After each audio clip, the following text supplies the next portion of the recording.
श्री अखिलेश यादव जी।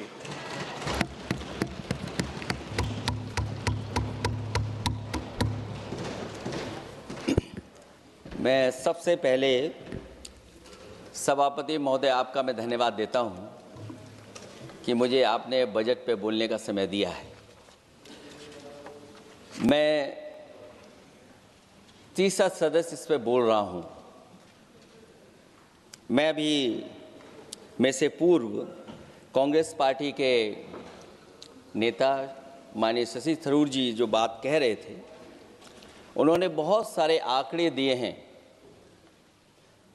सभापति महोदय, वही मिलते जुलते आंकड़े हमारे पास भी हैं।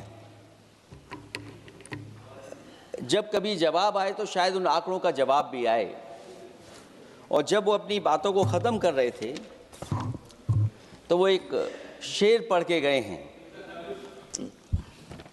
मिर्ज़ा गालिब का एक शेर पढ़ के गए हैं सभापति महोदय। सभापति महोदय, यही शेर अगर बीजेपी को पढ़ना होता तो बीजेपी कैसे पढ़ती? अगर यही शेर बीजेपी को पढ़ना पड़ता तो वो पढ़ते कि हमको मालूम है स्वर्ग की सच्चाई, लेकिन दिल को बहलाने के का गालिब ये ख्याल की जगह सोच अच्छा है। सभापति महोदय, यही फर्क है। सबका साथ, सबका विकास। सभापति महोदय, बोलने से पहले मैं जब बजट को देख रहा था और अक्सर सरकार को पिछले कई सालों से चलता हुआ मैं देख रहा हूं, मैं कहना चाहता हूं, क्यों झूठे ख्यालों में दिन रात करें, जो बनाते हैं हवा में बातों के महल, आओ उनसे कुछ जमीनी बात करें। सभापति महोदय, बजट आने से पहले और बजट आने के बाद पूरा देश और पूरे देश में ये बहस चल रही थी कि अमेरिका को लेकर के डील होने जा रही है। सभापति महोदय, मुझसे पहले अभी जो भारतीय जनता पार्टी की माननीय सदस्य बोल रही थी, और भारतीय जनता पार्टी का ये पक्ष है कि हम लोगों ने दुनिया में बहुत सारे देशों से फ्री ट्रेड एग्रीमेंट कर लिया है। सभापति महोदय, मैं भारतीय जनता पार्टी की सरकार से जानना चाहूँगा, अभी कितने देश और बचे हैं जिससे आप फ्री ट्रेड एग्रीमेंट नहीं कर पाए हैं? कुछ ऐसे भी देश बचे होंगे शायद जिनसे आपकी इच्छा होगी कि हम फ्री ट्रेड एग्रीमेंट कर लें। और सभापति महोदय, का फ्री ट्रेड एग्रीमेंट हो भी जाते हैं। जो लोग कभी रुपए के बारे में बहुत चिंता करते थे, कभी कभी उम्र से, कभी कभी दूसरे लोगों की उससे जोड़ देते थे, इतने सब फ्री ट्रेड एग्रीमेंट होने के बाद और अमेरिका से डील नहीं ढील हुई है, उसके बाद हमारा रुपया कहां पहुंचेगा? और अगर यही डील होनी थी तो 11 महीने इंतजार क्यों कराया? अगर यही डील होनी थी सभापति महोदय, तो 11 महीने किस बात का इंतजार था? हमारे कारोबारियों को या हमारे जितने भी उद्योग से जुड़े लोग हैं, उनके साथ ये परेशानी क्यों? बजट पर सबसे पहला सवाल यही है कि डील पहले बनी है बजट।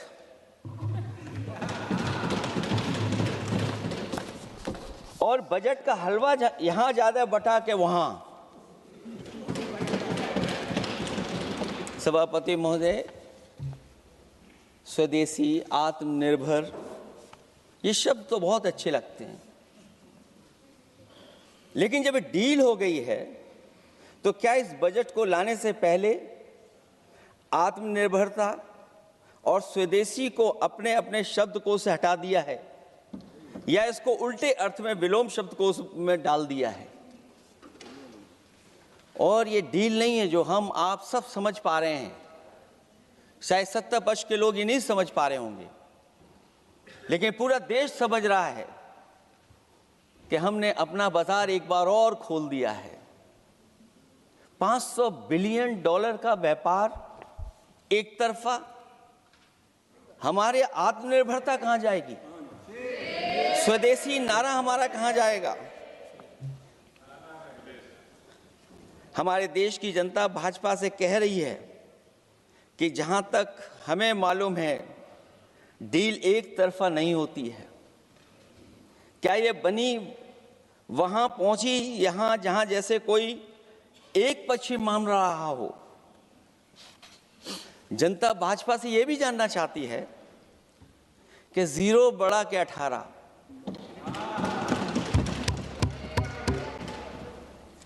सभापति महोदय, भाजपा का समझौता गणित क्या यह है कि 18 0 के बराबर है? क्या 18 हमारा 0 के बराबर है? देश के किसानों, दुकानों, उद्योगों को बचाने के लिए खोखले शब्दों के अलावा भाजपा के पास कोई और सुरक्षा कवच या संरक्षण योजना है कि नहीं है? इसलिए मैं सभापति महोदय कहना चाहता हूं, ये बजट दिशाहीन है। इस बजट में कोई विजन नहीं है कि 2047 तक हमारा देश विकसित भारत बन जाएगा। और हम जैसे लोगों को, समाजवादियों को तो सरकार से पहले ही उम्मीद नहीं थी, और जिस सरकार से उम्मीद ना हो उसकी बजट से क्या उम्मीद होगी? इस बजट में पीडीए के लिए कुछ भी नहीं है। कोई योजना दलित, पिछड़ा, महिला, गरीब, अल्पसंख्यक या नवयुवक के विकास के लिए नहीं लाई गई है। ऐसा लग रहा है कि सरकार ने इनके बारे में सोचना ही छोड़ दिया है। और अगर जीडीपी हमारी 7% है और नॉमिनल जीडीपी की ग्रोथ केवल 8% है, जो कि लगभग 12% होनी चाहिए थी, इसके कारण लोगों के हाथ में कम पैसा है। और कारण यह भी लगता है कि हमारा प्राइवेट इन्वेस्टमेंट नहीं आ पा रहा है। जो लोग ये कहते हैं कि हम प्रति व्यक्ति आय बढ़ा रहे हैं, जो आंकड़े हमारे पास हैं, जो जानकारी हमारे पास है, वो आंकड़ा यही कहता है कि $3000 के लगभग प्रति व्यक्ति आय हमारी है। और अगर हम दुनिया से जब इतना ही जुड़ गए हैं तो 2025 की जो रैंकिंग है, हमारा स्थान 144वां है, 144th है। तो जहां हम इतना 10, 11, 12 साल से हम इतने बजट ला रहे हैं, क्या हमारे पर कैपिटा इनकम लोगों की नहीं बढ़ पाई? और सदन में, इसी सदन में कई बार ये पूछा गया कि जो लोग राशन प्राप्त कर रहे हैं, गरीबी रेखा से नीचे हैं, कम से कम उनकी पर कैपिटा इनकम क्या, ये तो बताना ही चाहिए सरकार को। और पिछड़ेपन को दूर करने के लिए कोई विजन नहीं दिखता इस बजट में। जैसे जब बजट आता है तो बजट में ढूंढते हैं हम लोग कि हमारे स्टेट के लिए क्या और खास नया आया होगा। उत्तर प्रदेश जैसा प्रदेश जहां पर डबल इंजन की सरकार को बहुत कुछ कहा जाता है कि डबल इंजन की सरकार है, हम विकास भी डबल करेंगे, लेकिन मैं देखता हूं उत्तर प्रदेश के लिए कोई खास योजना ऐसी नहीं आई है जिससे उत्तर प्रदेश के 25 करोड़ लोगों को कुछ मुख्य धारा से जोड़ा जाए। वैसे तो बड़ी बड़ी योजनाएं बताई जा रही हैं कि हमारे कई फ्रेट कॉरिडोर्स बन रहे हैं, वाटरवेज बन रहे हैं, एक्सप्रेसवेज बन रहे हैं, लेकिन उत्तर प्रदेश जहां से प्रधानमंत्री जी आते हैं, भविष्य में जो बनेंगे एक्सप्रेसवे, लेकिन भारत सरकार के बजट से कोई भी अभी एक्सप्रेसवे वहां पर नहीं बना। अगर कोई बना हो, नया बन रहा हो, बड़ा बन रहा हो तो बताएं। और जो बने भी हैं वो उस मानक, उस क्वालिटी के नहीं हैं जिस क्वालिटी के आज विकसित भारत के एक्सप्रेसवे होने चाहिए। जो लोग भ्रष्टाचार पे बड़े बड़े सवाल उठाते हैं, वो कम से कम अपनी सड़कों को देखें, अपने एक्सप्रेसवेज को देखें कि उन्होंने क्या बना करके खड़ा इतने हजारों करोड़ रुपए खर्च करने के बाद। इनके सबसे पहले प्रधानमंत्री अटल बिहारी वाजपेयी जी, उनके नाम से कोई एक्सप्रेसवे बन रहा था। सभापति महोदय, हम लोगों ने अखबारों में पढ़ा कई लोग स्टेटमेंट भी देते हैं कि हम एक्सप्रेसवे बना रहे हैं, उनके नाम से बनने के साथ साथ उनका नाम भी बदल दिया। पहले वो चंबल एक्सप्रेसवे बन रहा था, फिर अटल जी के नाम से एक्सप्रेसवे बन रहा था। लगता है वो जमीन पर नहीं उतरा है, वो केवल कागजों पे बन रहा था। तो ये तो एक्सप्रेसवे की बात हुई। सबसे बड़ा सवाल ये है कि किसान को लेकर के इन्होंने कहा कि किसान की हम आय दोगुनी कर देंगे।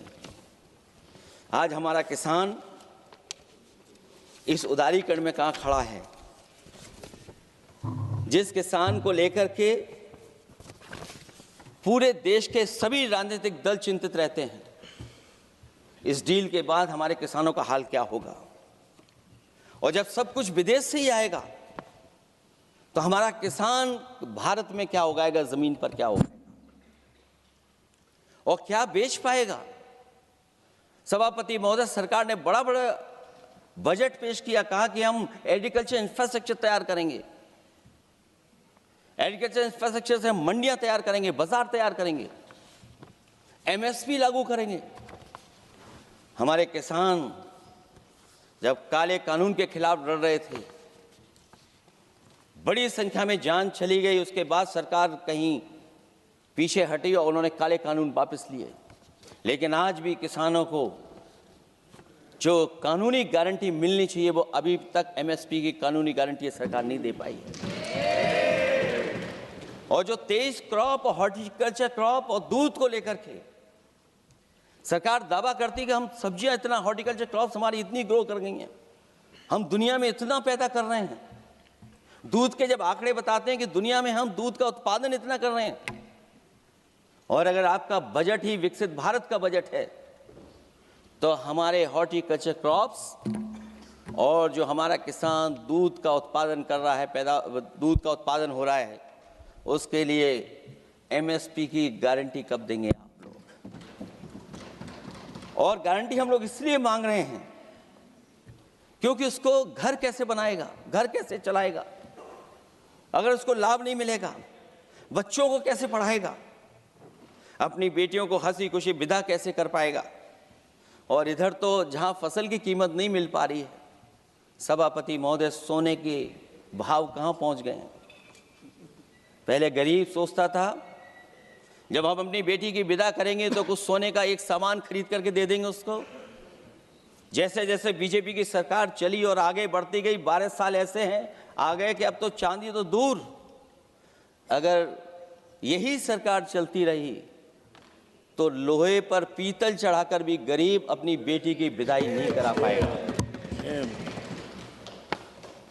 कैसे अपने भविष्य के लिए 2 पैसे जमा कर पाएगा? मतलब आज क्या खाएगा, कल के लिए क्या बचा पाएगा? ये किसानों के बड़े सवाल हैं। भाजपाई किसानों को लाभ नहीं पहुंचाना चाहते हैं, ये किसी और को लाभ पहुंचाना चाहते हैं। कुछ अदृश्य लोग हैं जिनको लाभ पहुंचाना चाहते हैं, क्योंकि इनका बजट, जो बजट बनाते हैं, वो आम जनता का ना उसमें जिक्र है ना फिक्र रहती है। और अगर फिक्र होती उनको तो किसान की खाद समय पर मिल जाती, उनको बीज समय पर मिल जाता, सस्ती बिजली उपलब्ध हो जाती, सिंचाई या सिंचाई मुफ्त हो जाती थी।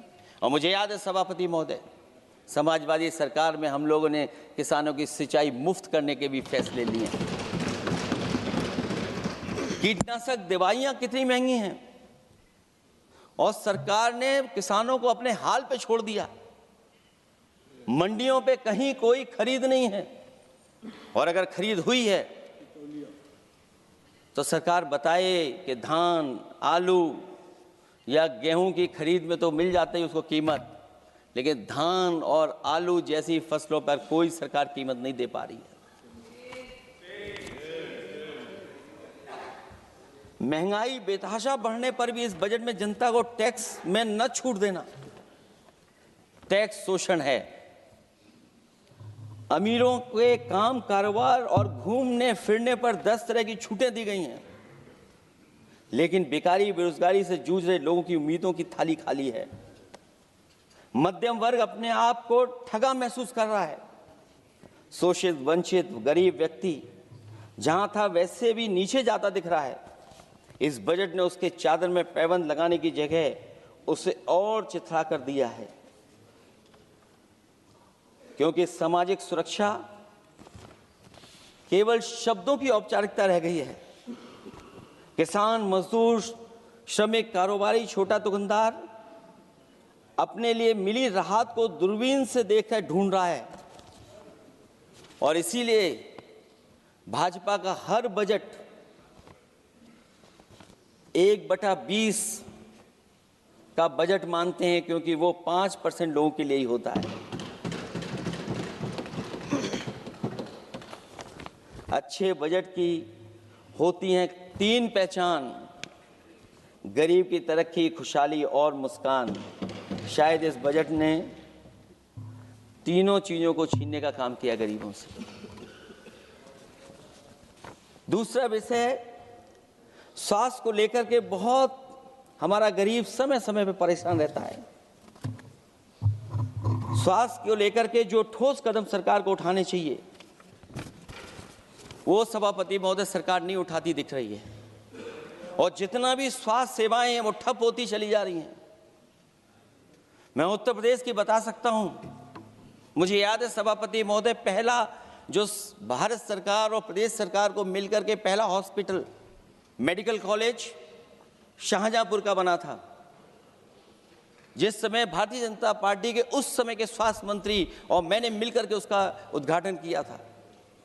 उसके बाद जो प्रचार में तो ये बहुत आगे हैं, प्रचार में तो ये कहते हैं कि हर डिस्ट्रिक्ट में हर हॉस्पिटल, हर डिस्ट्रिक्ट में एक हॉस्पिटल या मेडिकल कॉलेज, लेकिन सच्चाई तो ये है कि इन हॉस्पिटलों में इलाज नहीं है, दवाई नहीं है, ऑपरेशन के लिए कहाँ जाना पड़ता है, भटकना पड़ता है। और जिस तरीके से अभी जिन लोगों ने इंश्योरेंस या LIC में किस्त दी होगी, वो जानते होंगे कि महंगाई कम नहीं हुई है, महंगाई बढ़ी है, किस्तें बढ़ गई हैं। उदाहरण के लिए दिल्ली के एम्स के लिए 5,600 करोड़ रुपए, और आयुष्मान भारत के लिए पूरे देश के लिए सरकार ने जो बजट रखा है वो 4,700 करोड़ रुपए है।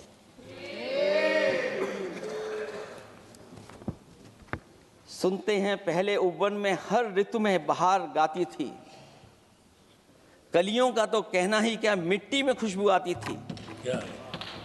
ये भी ज्ञात हमें उपवन में कुछ ऐसे भौरे आए थे, सारा चमन कर दिया मरघट, अपने साथ जहर लाए थे।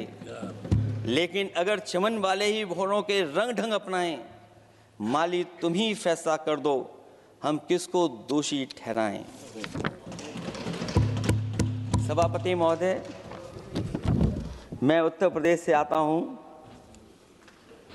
जहां पर प्रधान संसदीय क्षेत्र है। राजमाता पूजनीय अहिल्याबाई होलकर जी, उनकी मूर्ति थी, उसको बुलडोजर से तोड़वा दिया। सभापति महोदय, कोई कल्पना कर सकता है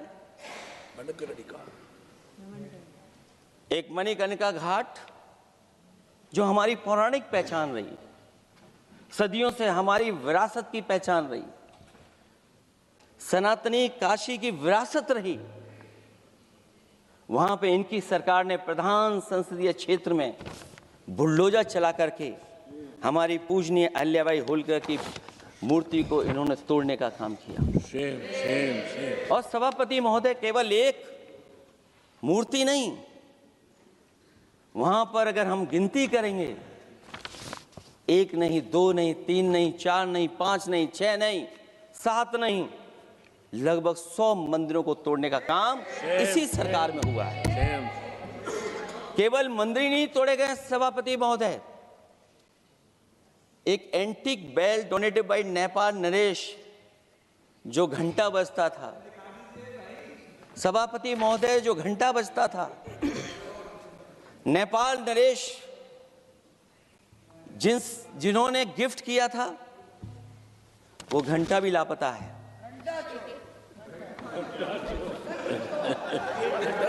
केवल घंटा ही लापता नहीं है।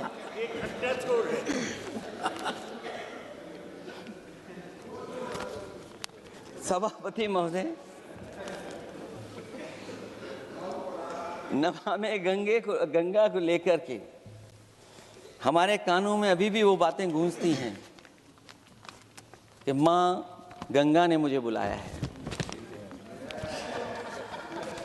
क्या बात है कि पिछले 11 साल से माँ गंगा ने बुलाया ही नहीं किसी को। माँ गंगा बह रही हैं, जो उसके पैरामीटर्स हैं, जिस पैरामीटर्स को हर दिन नापा जाता है, उसमें डिसॉल्व ऑक्सीजन, सीओडी, बीओडी और तमाम पैरामीटर्स आज किस हालत में है माँ गंगा। कोई कह रहा था कि अब गंगा बह करके दूर तक जाएंगी, लेकिन शायद वो ये नहीं जानते होंगे कभी कभी उल्टी गंगा भी बहती है। जब उल्टी बहेगी तो यूपी के आते आते आप बाहर हो जाएंगे। सभापति महोदय, नमामि गंगा, माँ गंगा में जुड़ने वाली नदियां, वरना नदी को एक संरक्षण कैसे हो, ब्यूटिफिकेशन कैसे हो, रिवर फ्रंट कैसे बने, उसकी शुरुआत की थी। लेकिन सभापति महोदय, इनकी बुलडोजर सरकार ने उसका काम रोक दिया। काली नदी किस हालत में है।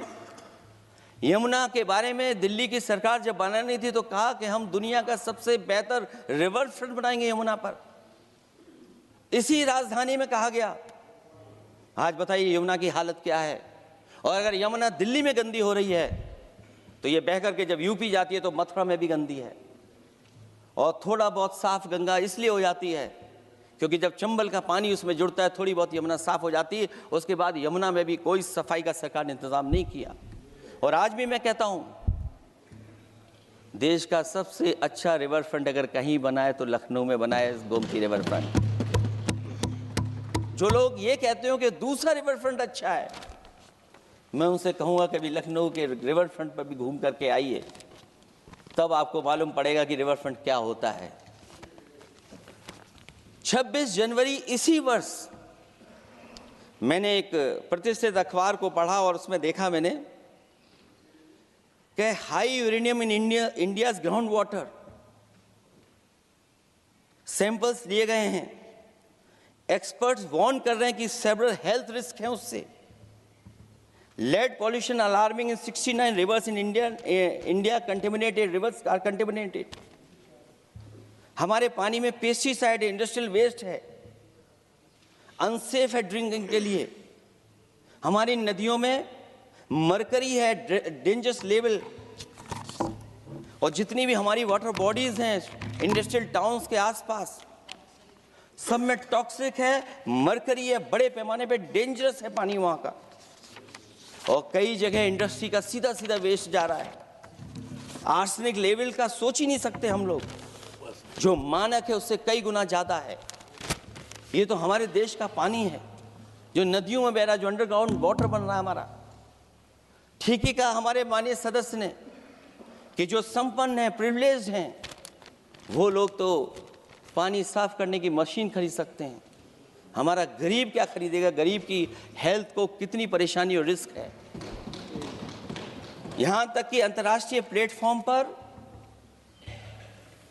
हमारे देश को भी सुनना पड़ा एक प्रतिष्ठित चैनल पर कि आपके देश में इन्वेस्टमेंट क्यों आएगा, क्योंकि वहां आ ही नहीं सकता है, क्योंकि आपकी हवा खराब है। सोचिए, देश का पानी खराब हो।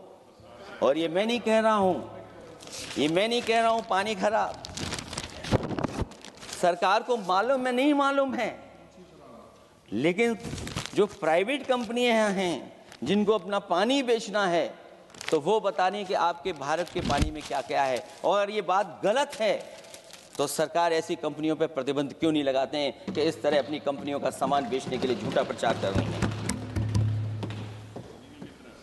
जो चर्चा होने लगती है हवा खराब है, हालांकि उत्तर प्रदेश आते आते सरकार की भी हवा खराब हो जाती है। सरकार सबको डराती है लेकिन सरकार को कोई नमस्कार न करे उसको नहीं डरा सकते आप। हमने तो कहा कि तुम लखनऊ से गए हो, लखनऊ का जो अदब है, लखनऊ का जो हमारी पहचान है, कम से कम अगर नमस्कार नहीं कर सकते तो आदाब तो कर ही देते वहां जाकर। जो लोग पिछड़े पीडीए उनके पक्षधर बनते हैं, आरक्षण को लेकर के कहते हैं कि हम आरक्षण देंगे, उनकी सरकारों में क्या अपॉइंटमेंट हो रहे हैं। मुझे याद है इससे पहले जब बहस हुई थी सदन में, वहां से बात निकली थी कि किस तरीके से अपॉइंटमेंट हो रहे हैं यूनिवर्सिटीज और कॉलेजेस में। मैं उसी पे कुछ कहना चाहता हूं। ये अपनी अपनी किस्मत है, कुछ कलियां खिलती हैं ऊपर और दूसरी मुरझा जाती हैं झुके झुके जीवन भर भूं पर। माना बदकिस्मत है, लेकिन क्या वे महक नहीं सकती हैं? अगर मिले अवसर अंगारे सी क्या दहक नहीं सकती हैं? जिस तरीके से आरक्षण पर खिलवाड़ हो रही है उसकी कोई कल्पना नहीं कर सकता था। विकसित भारत तभी विकसित भारत माना जाएगा जब हमारे पिछड़े, दलित, आदिवासी, अल्पसंख्यक मुसलमान भाई को बराबर का हक मिलेगा। और जब तक हक नहीं मिल रहा उनको, तब तक शायद विकसित भारत का देखने का सपना आधा अधूरा है। अभी अभी सुप्रीम कोर्ट ने कहा है माइग्रेशन को लेकर के, सुप्रीम कोर्ट ने 16 जनवरी को एक फैसला पलट दिया। हाई कोर्ट के फैसले को पलटते हुए फैसला सुनाया कि यदि आरक्षित वर्ग का कोई उम्मीदवार बिना किसी छूट का लाभ लिए अगर अनारक्षित वर्ग से ज्यादा नंबर प्राप्त करे तो उसे अनारक्षित वर्ग में सेलेक्ट किया जाएगा। क्या सुप्रीम कोर्ट भी कह रहा है? हमारे सरकार की भी नियत है कि सबको आरक्षण मिलना चाहिए जिनका हक हो। हमारे प्रधानमंत्री जी भी कहते हैं हम पिछड़े हैं। हमारे दूसरे नंबर के नेता, क्योंकि उन्हें सनातनी बनना था, अपना धर्म बदल के दूसरा धर्म लिख लिया उन्होंने। तो कम से कम पिछड़ों का तो ख्याल करिए आप। जब पिछड़ों का ख्याल करोगे तभी आपका देश विकसित बनेगा, भारत विकसित बनेगा। अगर आप पिछड़ों को छोड़ देंगे, दलितों को छोड़ देंगे, आदिवासियों को छोड़ देंगे, अल्पसंख्यक भाइयों को छोड़ देंगे, तो आप कैसे विकसित भारत बनाएंगे? एक आर्थिक बराबरी है, दूसरी सामाजिक बराबरी है। और मुझे लगता है बजट से ना आर्थिक गैर बराबरी दूर हो रही है, ना सामाजिक गैर बराबरी दूर हो रही है। और इनकी सरकार में कितना भेदभाव है। सभापति महोदय, केवल चुनाव जीतने के लिए सोचिए, एक 72 साल के बुजुर्ग पर मोईद खान साहब, आप जानते होंगे आपके क्षेत्र में, बदरसा टाउन एरिया। सभापति महोदय, बीजेपी का लक्ष्य केवल है चुनाव जीतना। इन आंकड़ों से क्या मतलब? और आंकड़ों के अगर ये ठीक आंकड़े होते सभापति महोदय, तो इन्होंने कहा था कि बुलेट ट्रेन हम 1 लाख करोड़ की बनाएंगे। आज बुलेट ट्रेन 2 लाख करोड़ की कैसे हो गई? सभापति महोदय कहा कि हम 1 लाख करोड़ में बनाएंगे बुलेट ट्रेन। और बुलेट ट्रेन केवल संपन्न स्टेटों में क्यों? हमारे बंगाल, बिहार और यूपी में क्यों नहीं? और अगर आप हाई स्पीड बुलेट ट्रेन लाना चाहते हैं तो 1 लाख करोड़ का बजट दिया था, 2 लाख करोड़ बजट हो गया। यूपी में जब बनेगा तो पता नहीं कब बनेगा, कौन जानता है कब बनेगा। चुनाव जीतने के लिए इनकी सरकार के लोगों ने झूठा फंसाया। ये सब जुमला है, जुमला। झूठा फंसाया, और इसलिए फंसाया कि वो मुस्लिम है, इसलिए फंसाया। 72 वर्ष के बुजुर्ग को 19 महीने जेल में रखा गया। समाजवादी पार्टी को बदनाम किया गया, और केवल इसलिए कि चुनाव जीत जाए आप, अयोध्या का चुनाव जीत जाए, क्योंकि अयोध्या का चुनाव हारे थे आप लोग। मैं अयोध्या की महान जनता का धन्यवाद देता हूं कि उन्होंने कम्युनल पॉलिटिक्स का समापन किया है। वो विकास के रास्ते पे जाना चाहते हो। मैंने पहले भी कहा, फिर कहता हूं, आपका विकास अयोध्या का तो मैं जानता हूं कैसा है, क्योंकि लोगों ने काशी को क्यूटिव बनते नहीं देख पाए। अगर हम सब सदस्य हैं और हमारे प्रधान संसद के संसदीय क्षेत्र को अगर हम क्यूटो न बना पाए, आप विरासत मिटा रहे हैं वहां पर। कई सौ पुरानी दाल मंडी जिसमें केवल वोट नहीं मिलता, इसलिए दाल मंडी को आप डिमोलिश कर देंगे आप। अल्पसंख्यक बनारस और इसको अयोध्या को जीतने के लिए 72 वर्ष के एक व्यक्ति को झूठा केस लगाया, झूठा फंसाया, जेल भेज दिया। और न केवल उसको जेल भेजा बल्कि उसकी दुकानें और उसकी बेकरी पर भी बुलडोजर चला दिया आपने। क्या डेमोक्रेसी में हमारे बुलडोजर का कोई स्थान है क्या? हाई कोर्ट कहता है कि आप फैसला सुना सकते हैं क्या? कोर्ट कहता है कि आप कौन हो गए फैसला सुनाने वाले लोग? और फिर आप लोग कहते हैं कि हर घर जल और नल। सभापति महोदय, इन्हीं के विधायक ने मंत्री जी को घेर लिया, इन्हीं के विधायक ने मंत्री जी का अपहरण कर लिया और ये कहते हैं कि हम तो, हमारे कोई अराजकता नहीं है। ये कहते हैं इन्वेस्टमेंट लाएंगे, हम एमओयू साइन करेंगे। सभापति महोदय, देश के प्रधानमंत्री, देश के सबसे बड़े उद्योगपति उत्तर प्रदेश पहुंचे थे, एमओयू साइन किए गए, लाखों करोड़ के एमओयू साइन हुए। और एमओयू साइन होने के बाद जमीन पर कितना उतरा ये बताए सरकार। एमओयू के बाद सरकार बताए कितना जमीन पर उतरा है। इन्होंने जब कश्मीर का 370 हटा रहे थे सभापति महोदय, हाँ ना, बजट ही है ये एमओयू में, क्योंकि इंसेंटिव अगर नहीं देंगे तो कौन आपका इन्वेस्टमेंट लाएगा? ये राज्य का विषय नहीं है सभापति, राज्य से प्रधानमंत्री आते हैं। और आपने ये कहा कि प्रधानमंत्री के क्षेत्र में हमने देश में कहा कि हमने 1000 किलोमीटर मेट्रो बिछाई है। आपने देश के प्रधानमंत्री के क्षेत्र में क्यों नहीं मेट्रो बिछाई? क्यों नहीं बिछाई आपने? आपने देश के प्रधानमंत्री के क्षेत्र को एक्सप्रेस वे से क्यों नहीं जोड़ा आपने? क्योंकि आपके पास बजट नहीं है। अटल बिहारी वाजपेयी जी के आपने नाम से एक्सप्रेस वे क्यों नहीं बनाया, बताइए आप? ये बजट नहीं है आपके पास।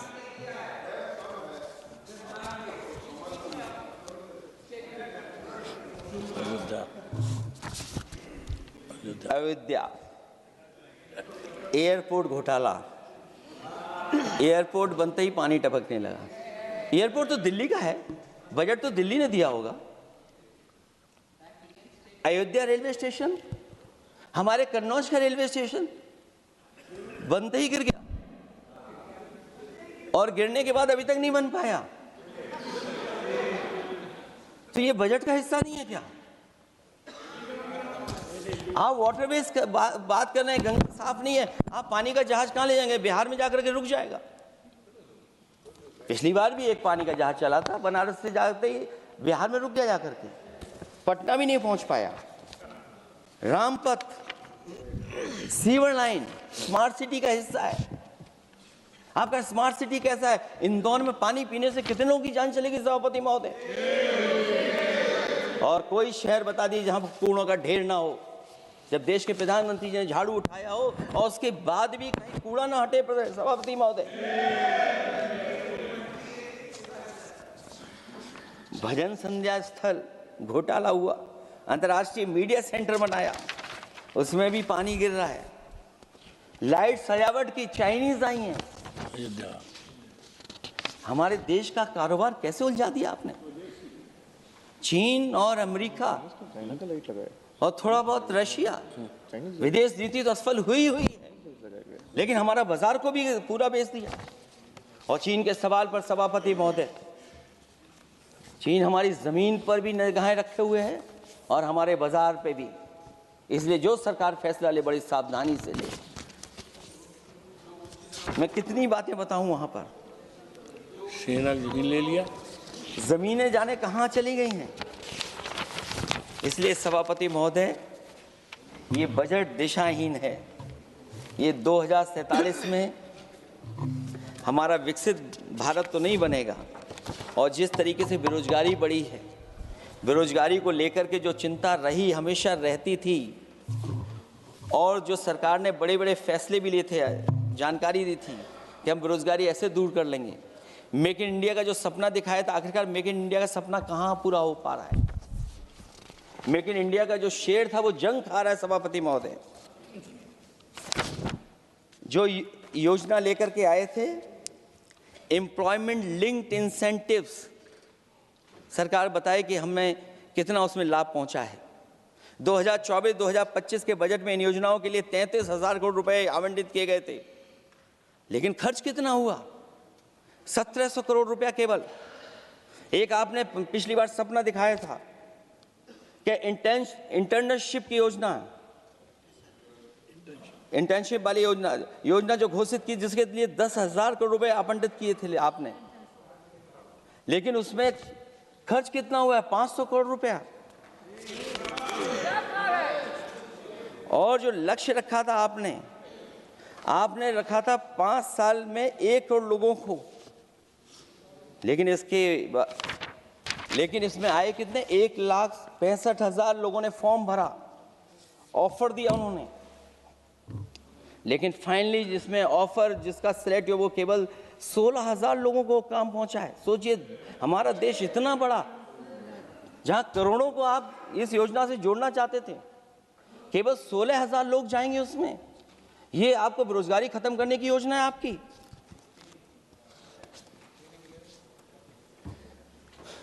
माननीय वित्त मंत्री जी के सदन के सामने स्थिति स्पष्ट करनी चाहिए कि मनरेगा एक महत्वपूर्ण योजना थी, जिसमें गरीबों को ग्राम स्तर पर रोजगार मिलता था, राइट टू वर्क के अनुसार थी।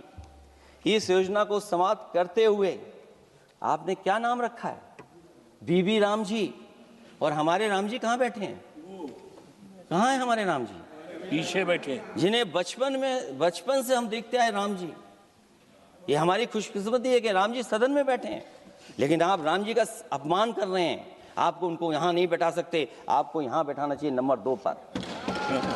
अगर आप सच्चे मायने में सभापति महोदय बीपी राम जी, आप कृपया देखिए, वित्त मंत्री राम जी को ही नहीं जानती हैं। अखिलेश जी हे भगवान, हम क्या करें अब? अखिलेश जी, आप कृपया बजट पे आ जाइए। आप कृपया बजट पे आ जाइए अखिलेश जी। सभापति महोदय, बजट पे आइए, बजट पे आइए। एक मिनट, क्या बोले? फिर बोलना दोबारा। नहीं, आप बजट क्या बोलिए? नहीं, सभापति जी बोलिए। नहीं सभापति महोदय, नहीं, जिन्होंने गोली चलाई वो आपका राम मंदिर बना रहे हैं। सभापति महोदय, जिन्होंने गोली चलवाई वो राम मंदिर बनवा रहे हैं। अगर कुछ पता ना हो तो जाकर के पूछ लेना, पता कर लेना। आधी अधूरी जानकारी के साथ मत आया करो यहाँ पर। अब आप बताइए सभापति महोदय, बीवी राम जी नाम बदल दिया आपने। यूपी जैसा बड़ा स्टेट, उसको क्या मिलेगा अब, जहां पर 1,000 ग्राम सभाएं अर्बन हो गई हैं। जब 1,000 ग्राम सभाएं अर्बन हो गई हैं और 40% व्यय प्रदेश सरकारों पर डाल दिया गया है, ये स्कीम कैसे चलेगी आपकी? मैंने पहले ही कहा था कि एमएसपी की लीगल गारंटी मिलनी चाहिए। और जिस तरीके से किसान आत्महत्या कर रहा है, एनसीआरबी के आंकड़े सरकार के पास होंगे कि किसान कितनी आत्महत्या कर रहा है। जिन्होंने ये कहा कि 2022 तक हम दोगुनी आय कर देंगे। आप बताइए, आलू की पैदावार की क्या आय दोगुनी हो गई? धान की पैदावार करने वाले की आय दोगुनी हो गई। आपको गाय से बहुत प्रेम है। हमारे क्षेत्र में खुद एक काऊ मिल्क प्लांट बना, यूपी का पहला काऊ मिल्क प्लांट। आपकी सरकार ने उसको बंद कर दिया। आप कहते गाय की सेवा करो, लेकिन पहला यूपी का काऊ मिल्क प्लांट वो आपसे बंद हो गया। अगर शायद हम ऊंट के मिल्क की चॉकलेट बना रहे होते उस प्लांट से, तो वो प्लांट चलता रहता। आय दोगुनी कितनी हुई है बताएं सरकार? मत्स्य पालन और पशुधन विकास की तरफ सरकार का कोई ध्यान नहीं है। सरकार का कहना है कि वित्त अच्छी हुई है, लेकिन क्या कारण है कि एफडीआई में लगातार कमी आ रही है? विदेशी इन्वेस्टर्स क्यों बाहर ले जा रहे हैं? भारत में इन्वेस्ट करने के लिए क्यों नहीं इच्छुक हैं? और शेयर मार्केट क्यों इतनी जल्दी गिर जाता है? रुपए के मूल्य में डॉलर के विरुद्ध निरंतर गिरावट आ रही है। और इसके बाद सभापति महोदय, इस डील और ढील के बाद हमारा रुपया कहां होगा, ये सरकार जरूर बताए हमें। मैन्युफैक्चरिंग में कोई सुधार नहीं हो रहा है। अभी भी हम जीडीपी के 15% पर मैन्युफैक्चरिंग पर निर्भर हैं, जबकि मैन्युफैक्चरिंग के शेयर मेक इंडिया के अनुसार अभी तक 25% होना चाहिए था। इससे स्पष्ट लगता है कि मेक इन इंडिया, आत्मनिर्भर भारत और PLI योजना सफल नहीं हो पाई हैं और उसी का परिणाम है कि आज हमारे नौजवानों को रोजगार और नौकरी नहीं मिल पा रही है। सरकार उद्योगपतियों के साथ खड़ी है। सरकार द्वारा लेबर कोड्स लाए गए हैं, जिन लेबर रिफॉर्म्स के रूप में दर्शाया जा रहा है वो लेबर कोड एम्प्लॉयर के हित में है, लेबर के पक्ष में नहीं है और मजदूरों के नहीं है। अब अधिकांश उद्योगों द्वारा लेबर को कोई भी नौकरी से निकाला जा सकता है। इतना तानाशाही होगी कि जब चाहेंगे तब निकाल देंगे। उनके 8 घंटे से अधिक काम कराया जा सकता है। परमानेंट एम्प्लॉयमेंट की बजाय कॉन्ट्रैक्चुअल एम्प्लॉयमेंट की व्यवस्था की है सरकार ने। सोचिए, यही सरकार है कि सबका साथ सबका विकास।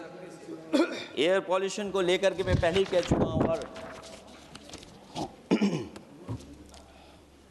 शहरी विकास तो इनका मैंने क्यूटो को मैं देखा है, इसलिए उस क्यूटो के बारे में मैं ज़्यादा नहीं कहना चाहता हूँ। अंत में मैं इतना ही कहूँगा कि स्वास्थ्य और शिक्षा के केवल 10% और 14.2% बजट बढ़ाया गया है, जबकि पिछले वर्ष का पूरा बजट इन दोनों मदों में खर्च ही नहीं किया गया है। आखिरकार सरकार बताएगी खर्च क्यों नहीं हुआ, आखिर क्या कारण है, किसकी वजह से खर्च नहीं हुआ है। जल जीवन मिशन में 50,000 करोड़ रुपए खर्च नहीं हो पाए हैं और प्रधानमंत्री आवास योजना में 40,000 करोड़ रुपए, और हमारे देश के प्रधानमंत्री ने गांव गोद लिया था, वो लगता है उस गांव को अनाथ छोड़ दिया है प्रधानमंत्री जी ने, वो गांव ही अनाथ छोड़ दिया है। RBI के डेटा के अनुसार इनकम में जो नीचे 80% हैं, उनकी इनकम का शेयर 36% से घट करके 32% हो गया है और हर वर्ष में रियल वेजेस 2% कम हो रही हैं। आखिरकार इसका कारण क्या है? मुझे उम्मीद है सरकार बताएगी कि इसका कारण क्या है कि जिसकी वजह से लगातार गिरावट होती जा रही है। मैं रैंकिंग में नहीं जाना चाहता हूं कि हमारी रैंकिंग कहां है, गैर बराबरी की रैंकिंग में हम कहां पहुंच गए हैं, हम कितना नीचे पहुंच गए हैं।